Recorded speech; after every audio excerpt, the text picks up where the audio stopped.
बच्चों अभी हम आपका नेक्स्ट चैप्टर पढ़ने वाले हैं जिसका नाम है अपना परमाणु एवं अणु। ठीक है, परमाणु क्या होता है इसके बारे में हम सबको थोड़ा बहुत तो मालूम है ही कि बहुत सारे जो ऋषि वगैरह थे या हजारों साल पहले क्या था, लोगों को इतना मालूम था कि किसी भी पदार्थ का या किसी भी द्रव्य का अगर हम टुकड़े करें या उनको छोटे छोटे भागों में बांटे तो हमें एक ऐसी संरचना मिलेगी या एक ऐसा कण मिलेगा जिसे हम और अधिक विभाजित नहीं कर सकते या जिसे हम और अधिक तोड़ नहीं सकते हैं।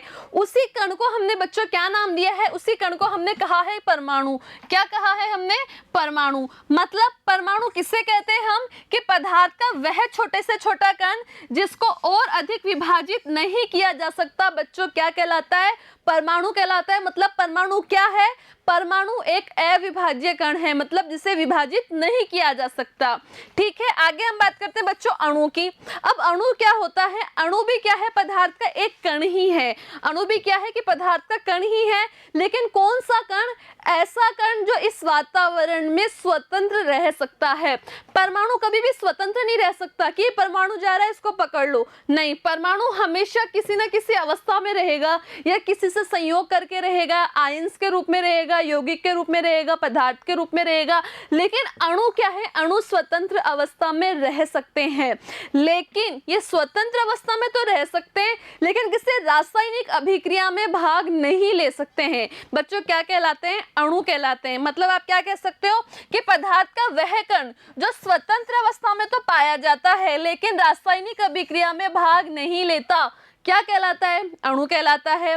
अब जो ये अणु है, परमाणु है, तत्व है, यौगिक है, या जितने भी पदार्थ है ये कैसे बनते हैं, आपस में इनमें संयोग कैसे होता है, जुड़ते कैसे हैं, तो इनके लिए बच्चों कुछ नियम दिए गए हैं वैज्ञानिकों के द्वारा। उन्होंने काफी खोज की है, फिर ये नियम बनाए हैं। उसके अंदर पहला अपना है कि द्रव्यमान संयोजन का नियम।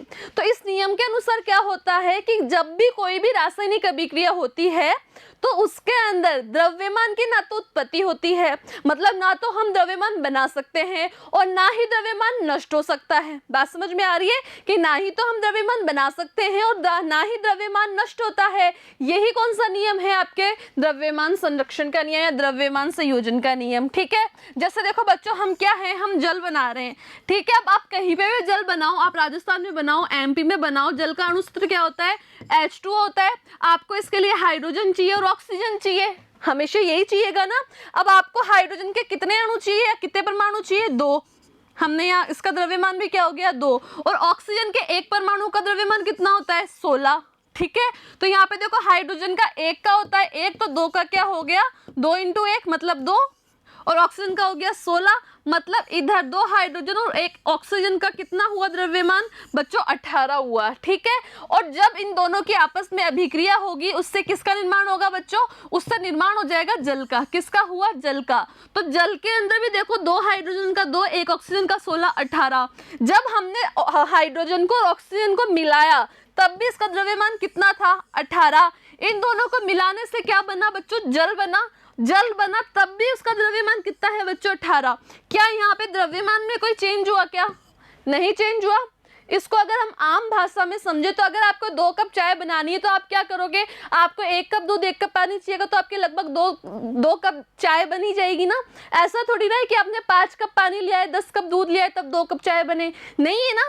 तो यही आपके बच्चों द्रव्यमान संरक्षण का नियम है कि अब जितना द्रव्यमान अभिक्रिया के पहले होता है बाद में भी उसका द्रव्यमान उतना ही होता है। ना तो द्रव्यमान यहाँ नष्ट होगा और ना ही क्या होगी? उसकी उत्पत्ति होगी। क्लियर है? आगे हम बात करते हैं बच्चों स्थिर अनुपात का नियम। किसका नियम? स्थिर अनुपात। मतलब किसी भी यौगिक में जो तत्व उपस्थित होते हैं वो तत्व हमेशा एक निश्चित द्रव्यमान में ही जुड़े हुए होते हैं। क्या होते हैं? हमेशा निश्चित द्रव्यमान के अनुपात में ही जुड़े होते हैं। जैसे हम जल का ही उदाहरण ले बच्चों। किसका? जल का। अब हम कहीं पे भी जल बनाएं, ठीक है, आप राजस्थान में बनाओ, गुजरात में बनाओ, बिहार में बनाओ, क्या होगा? हमेशा आपको H2O, इसका अणुसूत्र क्या होता है? H2O।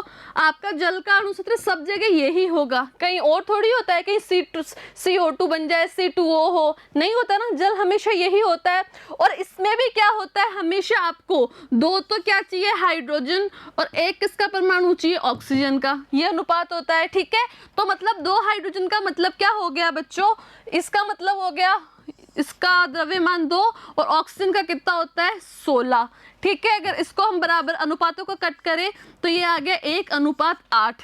ठीक है, मतलब अगर आप 9 ग्राम जल बनाओगे, ठीक है, अगर आप 9 ग्राम जल बनाओगे तो उसमें 1 ग्राम तो बच्चों क्या होगी ऑक्सीजन, और 8 ग्राम क्या होगा बच्चों, सॉरी 1 ग्राम तो होगा हाइड्रोजन और 8 ग्राम क्या होगा बच्चों ऑक्सीजन। ये फिक्स है, आप कभी भी जल बनाओ, कहीं पे भी बनाओ, अगर आपने 9 ग्राम जल बनाया है तो लगभग उसमें 1 ग्राम तो हाइड्रोजन होगी और लगभग 8 ग्राम ऑक्सीजन होगी। यही बच्चों कौन सा नियम है, आपके स्थिर अनुपात का नियम। तो स्थिर अनुपात का नियम क्या होता है कि किसी भी यौगिक में तत्व हमेशा एक निश्चित द्रव्यमान में ही आकर के संयोग करते हैं। ऐसे आप NH3 बनाओ, NH3 में क्या होता है, एक नाइट्रोजन है 3 हाइड्रोजन है, नाइट्रोजन का होता है 14, एक हाइड्रोजन का 1 तो 3 का 3। तो जब भी आप NH3 बनाओगे, अमोनिया बनाओगे, तो आपको 14:3 में ही नाइट्रोजन और हाइड्रोजन को लेना होगा। चाहे आप कितना भी ग्राम बनाओ, चाहे आप 1 किलो बनाओ, चाहे 10 किलो बनाओ, उसमें अनुपात कितना होगा, उसमें 14:3 होगा। क्लियर है बच्चों। आगे हम बात करते हैं डाल्टन। डाल्टन ने आगे और क्या बताया कि डाल्टन ने बताया कि जितने भी पदार्थ होते हैं इस अपनी जो पृथ्वी है, पृथ्वी पे जितने भी पदार्थ हैं किससे मिलके बने, वो सारे के सारे बच्चों परमाणुओं से मिलके बने। किससे मिलके, परमाणुओं से। अब जो परमाणु है आपको मालूम है ये अविभाज्य कण है और ये रासायनिक अभिक्रिया में ना तो उत्पन्न हो सकता है और ना ही नष्ट हो सकता है। आप है ना कभी भी परमाणु को नहीं बना सकते हो कि हाँ मैंने ये हाइड्रोजन का परमाणु बना दिया, ये ऑक्सीजन का बना दिया, नहीं। आप परमाणु को ना तो उत्पन्न कर सकते हो और ना ही उसे नष्ट कर सकते हो। और जो परमाणु है वो क्या है, अविभाज्य कण है। ठीक है बच्चों। अब जो कोई भी तत्व है, किसी भी तत्व के सभी परमाणुओं का द्रव्यमान और रासायनिक गुण हमेशा समान होता है। अगर आपने एक तत्व लिया ऑक्सीजन, ठीक है, आपको मालूम है ऑक्सीजन का द्रव्यमान 16 होता है। ठीक है, अब आप ये ऑक्सीजन आप अपने जयपुर से लो, दिल्ली से लो या बॉम्बे से लो, इसका हमेशा 16 ही रहेगा। ऐसा थोड़ी ना है कि जयपुर में 15 है, वहाँ 16 है, कहीं 17 है, नहीं। इसका द्रव्यमान हमेशा ही क्या होता है, समान होता है, चाहे आप कहीं से भी बनाओ उसको। ठीक है, और जो अलग अलग तत्व है, जैसे मैंने एक ले लिया ऑक्सीजन, दूसरा ले लिया हाइड्रोजन, अब ये जरूरी नहीं है इनका द्रव्यमान सेम हो। ठीक है, आपको मालूम है मनुष्य के 2 हाथ होते हैं, तो होते हैं, लगभग सबके होते हैं। ठीक है, वैसे ही अलग अलग मनुष्यों की आकृति तो अलग अलग हो सकती है, अलग अलग मनुष्य का वेट तो अलग अलग हो सकता है, ऐसे ही अलग अलग तत्व हैं, उन सबका द्रव्यमान भी क्या हो सकता है बच्चों, अलग अलग। हाइड्रोजन का क्या होता है, 1। अब आप हाइड्रोजन को कहीं से भी लो, हाइड्रोजन का तो एक ही रहेगा, लेकिन अलग अलग तत्वों का अलग अलग होगा। क्लियर हो गया ये पॉइंट। ठीक है, अब जो परमाणु है ये जब भी संयोग करते हैं तो संयोग करके क्या बनाते हैं, यौगिक बनाते हैं, और उस यौगिक में हमेशा इनका जो अनुपात होता है वो निश्चित होता है। जैसे हमने जल बनाया था ना, जल भी एक यौगिक है और जल के अंदर क्या था, H2O था। ये फिक्स था कि इसके अंदर 2 परमाणु किसके हैं, हाइड्रोजन के हैं, एक किसका है, ऑक्सीजन का है। बच्चों आगे हम बात करते हैं परमाणु के आकार की। अब देखो परमाणु का आकार, परमाणु बहुत ही छोटा होता है कि हमें अपनी आंखों से भी दिखाई नहीं देता है। ठीक है, अब आप सोच रहे होंगे कि अगर ये इतना छोटा होता है तो फिर आखिर इसका काम क्या है, हम इतना क्यों पढ़ रहे हैं इसके बारे में। तो बच्चों एक बात बताओ, हमने इतनी बड़ी बिल्डिंग बनाई है, ठीक है, अब ये जो बिल्डिंग है लगभग ऐसे मान लो 10-20 मंजिल की है, तो ये मंजिल, इतनी सारी मंजिलें बनी, किससे बनी, ईंटों से मिलकर बनी होगी, ईंट या पत्थर। अब ईंट कितनी सी होती है, इस मंजिल के सामने तो ईंट इतनी सी होगी ना। अब एक ईंट के बारे में हम इतना क्यों पढ़े, लेकिन बच्चों छोटी छोटी ईंटों से मिलकर तो पूरी मंजिल बनी है ना। ऐसे जितने भी पदार्थ हैं हम देख रहे हैं, टी शर्ट हो, ये बोर्ड हो, कुछ भी हो, आपकी कॉपी है, पेंसिल है, आप जितना भी खाना खाते हो, ये सब चीजें क्या है, ये सब चीजें छोटे छोटे परमाणुओं से मिलके बनी हुई है। ठीक है, अब परमाणु का आकार कितना होता है, तो बच्चों हम परमाणु के आकार को नैनोमीटर में मापते हैं। नैनोमीटर का मतलब होता है 1 मीटर बराबर लगभग होती है 10⁹ नैनोमीटर।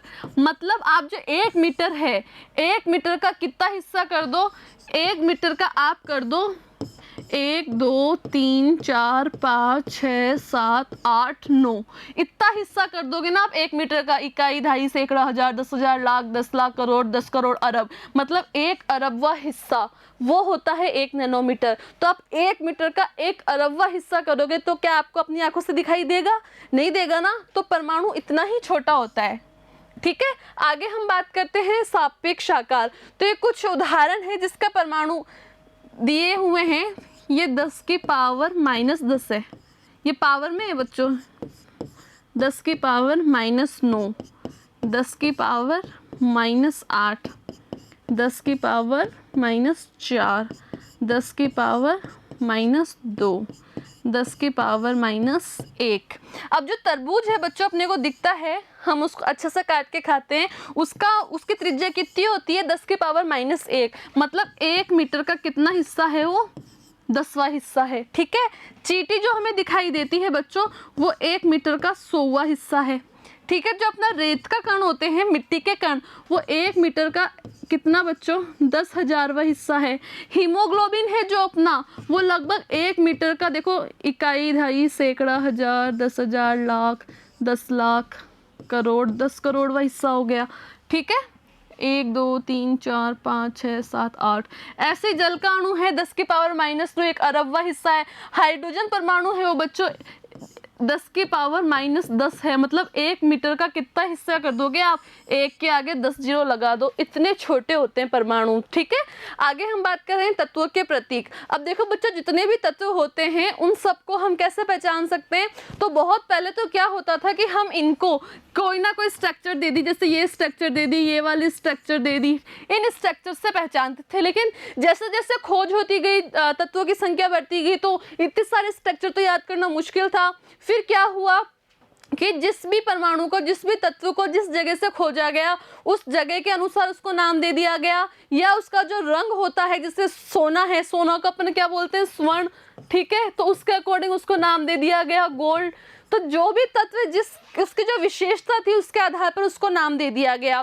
फिर क्या हुआ, एक संगठन बना, उसने ये कहा कि पूरी पृथ्वी पर इस तत्व को एक के नाम से, जैसे सोना है, सोने को कोई तो सोना बोलेगा, कोई स्वर्ण बोलेगा, कोई गोल्ड बोलेगा, कोई पीली धातु बोलेगा, कोई क्या बोलेगा। ठीक है। तो अब हम कैसे माने कि गोल्ड ही सोना है, सोना ही स्वर्ण है, तो हमें एक नाम फिक्स करना होगा जो सब जाने। इसलिए एक संगठन बना जिसका नाम है बच्चों IUPAC। ठीक है। इसका पूरा नाम क्या है ये आपको याद करना है, मैक्सिमम एग्जाम में पूछ भी लिया जाता है। International union of pure and applied chemistry, किसका नाम है बच्चों, IUPAC का। ये क्या है, ये एक संगठन है जो क्या करता है, तत्वों को नाम देता है, उनका वर्गीकरण करता है। ठीक है। इसने क्या किया, इन्होंने जितने भी तत्व हैं उन सबको क्या किया, उनका नामकरण किया। और नामकरण में क्या किया, उन्होंने तत्वों को एक प्रतीक दिया। उस प्रतीक में क्या होता है, अल्फाबेट के अकॉर्डिंग जो पहला अक्षर होता है वो हमें बड़ी ABCD मतलब कैपिटल अल्फाबेट में लिखना होता है, और जो सेकंड अक्षर होता है वो छोटी ABCD में या स्मॉल अल्फाबेट में लिखा होता है। जैसे हम बात करें बच्चों हाइड्रोजन की, किसकी, हाइड्रोजन की, तो हाइड्रोजन का प्रतीक क्या होता है बच्चों, H।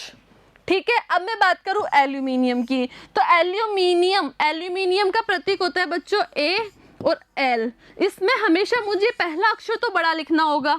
ठीक है। पहला अक्षर तो बड़ा लिखना होगा और दूसरा अक्षर बच्चों छोटी ABCD में लिखना होगा। मैं इस एल्यूमिनियम को अगर ऐसे लिख दूं AL, ठीक है, या फिर मैं इसको इस तरीके से लिख दूं बच्चों, क्या, A और L, तो ये भी गलत है, ये भी गलत है। क्यों, नियम क्या है कि पहला अक्षर तो बड़ा होगा, दूसरा छोटा होगा, तो पहला तो ये लो बड़ा है और दूसरा छोटा है, हमेशा यही सही होगा, और ये दोनों क्या है बच्चों, गलत है।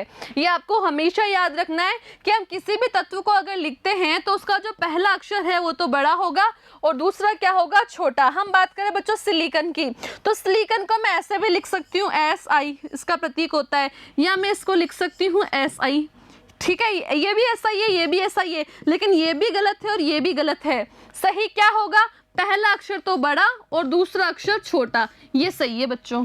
क्लियर हो गया। तो ये क्या है बच्चों, ये आपके तत्वों के प्रतीक है। अब हम बात करते हैं परमाणु द्रव्यमान की। जितने भी परमाणु होते हैं उनका, अभी हमने पढ़ा था हर परमाणु का अपना अपना द्रव्यमान होता है। तो अब किस परमाणु का कितना द्रव्यमान होता है हम देखते हैं कि हमने परमाणु द्रव्यमान मापा कैसे। जैसे बच्चों आप बाजार से अगर 1 किलो सब्जी लेके आते हो, ठीक है, तो क्या करते हो कि अभी तो इलेक्ट्रिक तराजू आ गए, पहले वो वाले तराजू आते थे, तो आपने क्या किया, आपने एक पत्थर लिया, उसको मान लिया कि ये 1 किलो का है, उसके बाद आप उसको तराजू में रखते हो उस पत्थर को जिस पे 1 किलो लिखा होता है, उसके बाद उसके अनुसार आप 1 किलो आलू, 1 किलो मिर्ची, जो भी आपके 1 किलो चीज़ चाहिए वो लेके आते हो, ठीक है। तो ये 1 किलो कैसे मापा आपने? आपको कैसे पता कि ये 1 किलो ही है? आपने कुछ ना कुछ तो डिसाइड किया होगा ना, तभी तो पता चला कि 1 किलो। आपने 1 मीटर को इतना ही क्यों मापा कि आपने बोल दिया कि 1 मीटर है, अब हमेशा 1 ही मीटर है, आप कहीं पे भी चल जाओ ये 1 मीटर है। क्यों भाई, यही 1 मीटर क्यों है? ये भी तो 1 मीटर हो सकता था ना, आपने इसको ही 1 मीटर क्यों माना? तो आपने पहले कोई ना कोई चीज़ फिक्स की है कि हाँ 1 मीटर इतना होता है या 1 किलो का द्रव्यमान इतना होता है। वैसे ही जब परमाणु द्रव्यमान की बात करें तो हमने परमाणु का द्रव्यमान किसके सापेक्ष निकाला बच्चों? हमने निकाला कार्बन 12 परमाणु के 1/12वें भाग के अनुसार। हम जितना भी परमाणु का द्रव्यमान तोलेंगे या जो बाट होता है वो हम किसको मानेंगे? हम इसको मानेंगे कार्बन 12 परमाणु के 1/12वें भाग को। बात समझ में आई थोड़ा? हम जो यहाँ ले रहे हैं ना ये 1 किलो ही जो माना है, वैसे ही हम परमाणु द्रव्यमान में किसको मापते हैं बच्चों? कार्बन 12 परमाणु के 1/12वें भाग के अनुपात को। तो परमाणु द्रव्यमान क्या हो गया कि किसी तत्व के सापेक्ष परमाणु द्रव्यमान को उसके परमाणुओं के औसत द्रव्यमान का कार्बन 12 परमाणु के 1/12वें भाग अनुपात द्वारा परिभाषित किया जा सकता है, ठीक है। अब बच्चों आपको इंडेक्स दे रखी है, इस इंडेक्स में क्या है? तत्व है और उन तत्वों के प्रतीक है, जैसे एल्यूमिनियम का Al, आर्गन का Ar, बेरियम का Ba, बोरोन का B, ब्रोमीन का Br, ठीक है। तो ये सारे के सारे नाम आपको अच्छे से मिल जाएंगे, copper, nitrogen, oxygen, gold, hydrogen, iodine. ये आपको ऐसे देखने पे लग रहा होगा कि हम कैसे याद करेंगे, लेकिन आपको चिंता करने की जरूरत नहीं है। आप जैसे जैसे पढ़ोगे ना साइंस के अंदर वैसे वैसे आपको अपने आप ही याद होते रह जाएंगे, लेकिन अगर आप पढ़ाई नहीं करोगे तो बच्चों ये याद नहीं होंगे। तो आपको क्या करना है? आपको पढ़ते रहना है। अब हम बात करें बच्चों परमाणुओं का अस्तित्व की, कि हमने पढ़ा था कि परमाणु स्वतंत्र अवस्था में नहीं रह सकता है, तो इसका अस्तित्व होता क्या है? तो बच्चों परमाणु कभी भी स्वतंत्र अवस्था में नहीं रहता है, ये आपको याद करना है, ठीक है। तो ये रहता कैसे है? ये हमेशा या तो अणु के रूप में रहेगा या बच्चों आयनों के रूप में रहेगा। किसके रूप में? या तो अणु के रूप में या आयनों के रूप में, स्वतंत्र रूप से नहीं रह सकता है। तो इसके आगे का पार्ट बच्चों हम चैप्टर का नेक्स्ट वीडियो में पढ़ेंगे, आपको पढ़ते रहना है। Thank you.